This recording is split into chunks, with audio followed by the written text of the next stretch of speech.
That's an airplane hanger. That's an airplane. So, what are we doing today? Well, we've raced the car already. So, There's second spot, fantasy of play. There's planes. Maybe we're flying, but then there's a giant water tower, so I don't know. All right, let's go figure out what this is. Yeah, let's find out.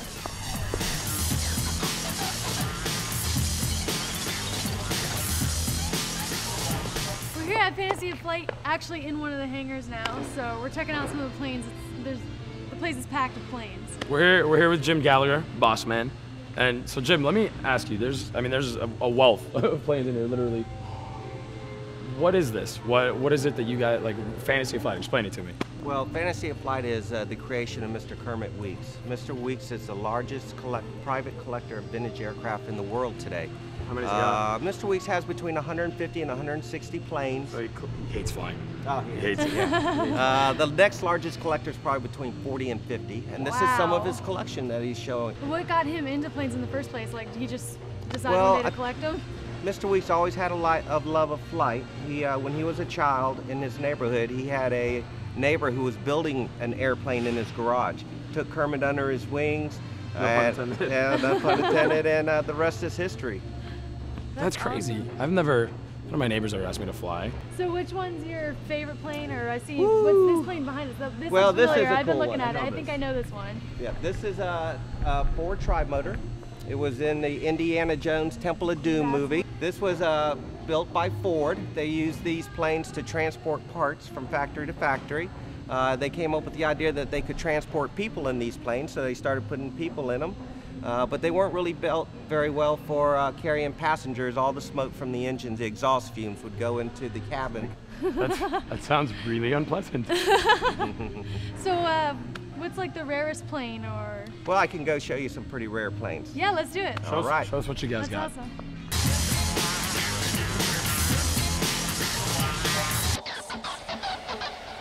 When we talk about rare airplanes, this is one of my favorites here. This is a P-51C Mustang. It is a beautiful plane. There's only 2 of these left in the world that fly today. Are they all this shiny? Well, this one is painted after the colors of the Tuskegee Airmen. Lee Archer, who is a personal friend of Kermit Weeks, this was his plane. This is the Macon Bell, and this is how Mr. Archer had his plane when he flew for the Tuskegee Airmen. How fast does this plane go? This plane has a top speed of about 434 miles per hour, cruising speed of around 300. So pretty quick. It'll go. And what are those symbols up underneath the? What do those Oh, represent? the This canopy one? there? Yeah. What do they represent? Well, they represent kills. Mr. Archer is the only Tuskegee pilot that was an ace. You had to have at least 5 kills to be an ace, and he had 5. That's And that's what that represents. So it's 5 to be an ace? Yes, sir. The Tuskegee Airmen would fly with the bombers and keep people from attacking them. So that's what they were attackers. Unless they were shot upon, they wouldn't. So they go were like after planes. defensemen. Absolutely. And all the Tuskegee Airmen also had the red tails on their planes. Was there any specific reason that the tail was red, or just? That was their calling card. It was a hot That plane. was It was Tuskegee their Airmen flash. had. That's right. They were known as the red tails. Oh, no kidding. Cool. I didn't know that.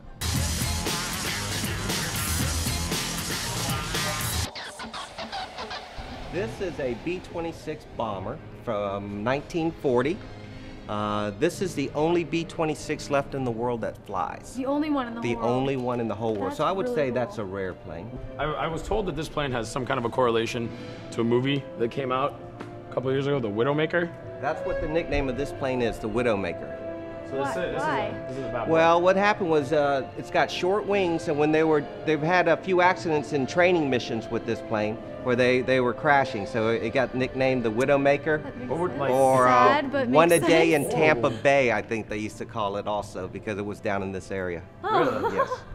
This caught my eye, Jim. Women pilots. What's the WASP thing all about? Well, WASP are Women Air Force Service pilots. Back in World War II, there was a shortage of pilots because the guys were all over flying in the war. So the women stepped up. So the women stepped up. They were taught how to fly. They had a strenuous course that they had to go through, and they actually would ferry the planes over to the troops.